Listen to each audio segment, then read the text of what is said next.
जंग अब बेहद खतरनाक दौर में पहुंच चुकी है। राष्ट्रपति डोनाल्ड ट्रंप ने ऐलान कर दिया है कि वो अब जंग नहीं रोक पाएंगे।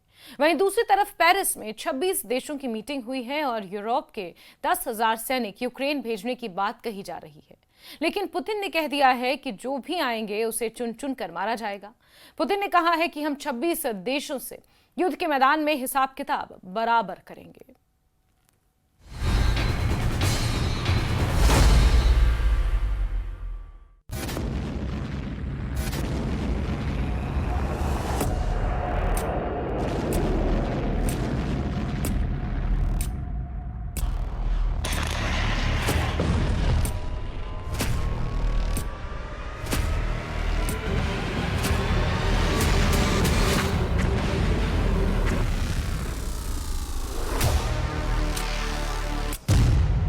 पेरिस में परमाणु जंग की तैयारी, यूरोप से रूस का विश्व युद्ध।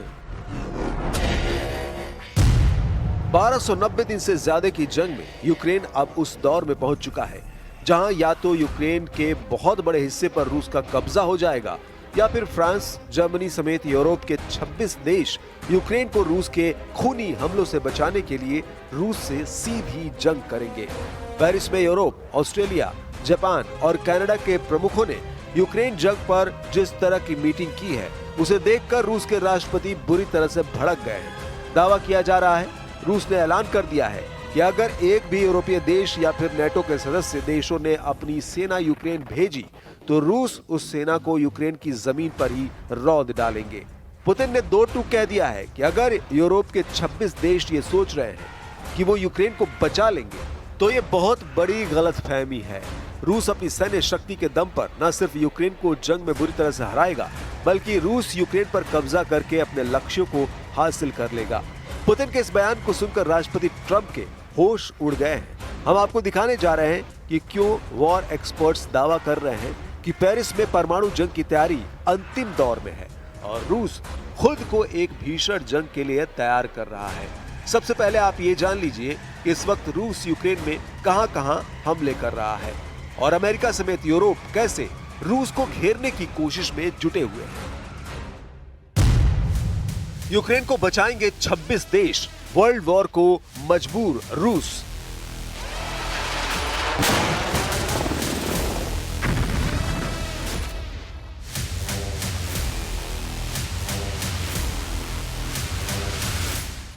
रूस के रक्षा मंत्रालय ने दावा किया कि उसने यूक्रेन के चेरनिहिव इलाके में भीषण मिसाइल हमला किया है।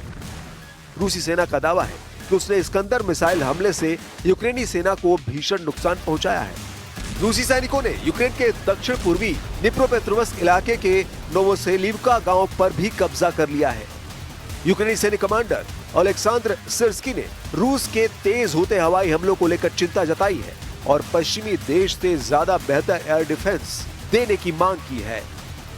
उधर दूसरी तरफ 4 सितंबर 2025 को फ्रांस की राजधानी पेरिस में वार्ता के दौरान जेलेंस्की को यूरोप और पश्चिम के 26 देशों ने भरोसा दिलाया है कि रूस के खूनी हमलों से अब 26 देश उसे बचाएंगे। पेरिस में हुई मीटिंग में जेलेंस्की को 26 देशों ने सुरक्षा की गारंटी देने की बात कही है। पेरिस में हुए इस ऐलान के बाद रूस अब तीसरे विश्व युद्ध को होते हुए देख रहा है और इसके पीछे की कई वजह हैं। 26 देशों ने यूक्रेन को रूस के खिलाफ सुरक्षा गारंटी प्रदान करने का संकल्प लिया है, जिसमें यूक्रेन की जमीन, समुद्र और हवा में एक अंतर्राष्ट्रीय बल तैनात किया जाएगा, जिसमें लगभग 26 देशों की सेना शामिल होंगी। ये बात फ्रांसीसी राष्ट्रपति इमैनुअल मैक्रों ने पेरिस शिखर सम्मेलन में इन गारंटियों पर खुलकर बात की है। फ्रांस के राष्ट्रपति मैक्रों ने बात को घुमाते हुए दावा किया है कि जिस दिन संघर्ष समाप्त होगा, सुरक्षा गारंटी लागू कर दी जाएगी। मैक्रों ने यूक्रेनी राष्ट्रपति वोलोडिमीर जेलेंस्की के साथ एलिसी पैलेस में एक संवाददाता सम्मेलन के दौरान ये दावा किया।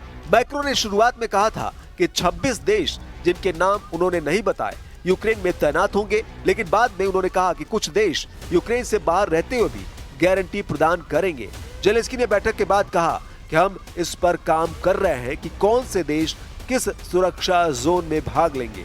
वहीं दूसरी तरफ रूस के राष्ट्रपति पुतिन ने दो टूक कह दिया है कि पेरिस में यूक्रेन को 26 देशों से मिलने वाली सुरक्षा गारंटी के दावों को रूस अपने खिलाफ युद्ध मानेगा और यूक्रेन की जमीन पर मौजूद 26 देशों की सेना पर सीधा हमला करेगा।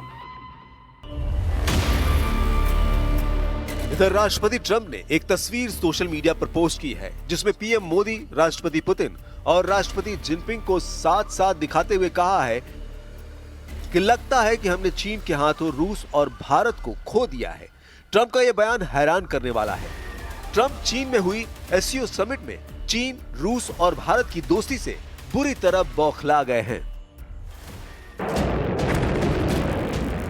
ऐसे हालात में सवाल उठने लगे हैं कि क्या फ्रांस ने तीसरे विश्व युद्ध की तैयारी शुरू कर दी है। ये सवाल इसलिए उठ रहे हैं क्योंकि खुफिया दस्तावेजों से खुलासा हुआ है कि फ्रांस ने अपने नागरिक अस्पतालों को बड़े पैमाने पर युद्ध की तैयारी में लगाना शुरू कर दिया है। फ्रांस के स्वास्थ्य मंत्रालय ने बाकायदा इसके लिए गाइडलाइंस जारी किए हैं, जिसमें मार्च 2026 तक देश के अस्पताल को हर रोज सैकड़ों घायल सैनिकों को संभालने के लिए तैयार रहने के लिए कहा गया है। दस्तावेजों से पता चलता है कि फ्रांस न सिर्फ अपने सैनिकों के लिए बल्कि फ्रांस नेटो देशों के सैनिकों के भी इलाज की व्यवस्था कर रहा है। इसके लिए अस्पतालों को एडवांस स्तर पर तैयारी करने के लिए कहा गया है। नेटो के आर्टिकल 5 के तहत अगर किसी भी नेटो देश पर हमला होता है तो सभी देशों को युद्ध में कूदना होगा। ऐसी स्थिति में ब्रिटेन, अमेरिका और यूरोप के कई देशों को सीधे युद्ध में खींचे जाने का खतरा बढ़ सकता है, जिससे विश्व युद्ध जैसी स्थितियों की आशंका पैदा हो रही है। जर्मनी के जनरल कार्स्टन ब्रेउर ने चेतावनी दी है कि रूस के ज़ेपेट 2025 युद्धाभ्यास को आक्रामकता के बहाने के रूप में इस्तेमाल किया जा सकता है। लीक हुए दस्तावेजों से पता चला है कि स्कैंडिनेवियाई देशों में नागरिकों को युद्ध के दौरान कैसे जिंदा रहे इसकी जानकारी दी जा रही है और बाकायदा लोगों के लिए गाइडलाइन भी दी गई है। वहां की सेना में सैनिकों की तेजी से भर्ती की जा रही है। पोलैंड और बाल्टिक देशों में भी सेनाओं को मजबूत किया जा रहा है, जबकि बाल्टिक राज्यों ने टैंक, खाई, माइनफील्ड और रॉकेट सिस्टम से युद्ध संयुक्त रक्षा पंक्तियों को तैयार करना शुरू कर दिया है। रूस के खिलाफ ऑपरेशन डॉइचलैंड, 1000 पन्नों में जर्मनी का वॉर प्लान।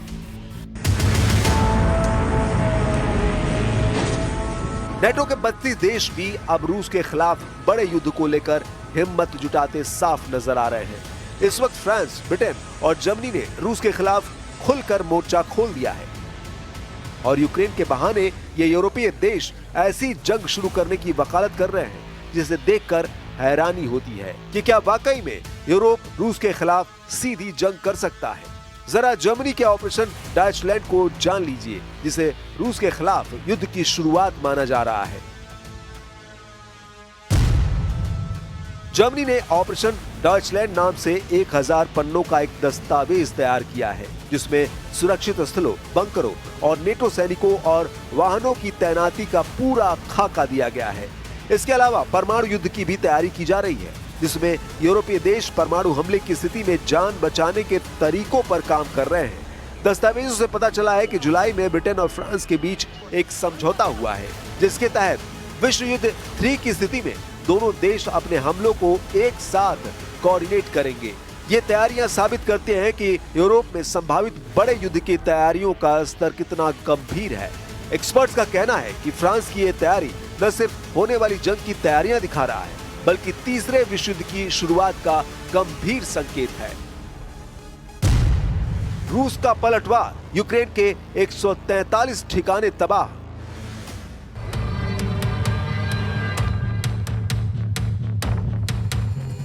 इधर रूस ने यूक्रेन के पूरे डॉनबास के 88% इलाके पर कब्जे का दावा किया है। ट्रंप के सामने भी पुतिन ने 15 अगस्त 2025 को कहा था कि अगर यूक्रेन के 4 बड़े इलाके रूस को यूक्रेन सौंप दे तो रूस सीज फायर के लिए तैयार हो सकता है। लेकिन जेलेंस्की ने दो टूक कह दिया है कि यूक्रेन की जमीन रूस को गिफ्ट में नहीं दी जाएगी। यूक्रेनी सेना ने भी चुन चुनकर रूस की तेल रिफाइनरियों में भयंकर हमले किए हैं। तेल रिफाइनरियों से उठता धुआं साफ दिखाता है कि यूक्रेन, अमेरिका और नेटो चाहते हैं कि अगर रूस के तेल रिफाइनरियों को तबाह कर दिया तो रूस लाखों बैरल तेल रोज निर्यात नहीं कर पाएगा और जंग रोकने के लिए मजबूर हो जाएगा।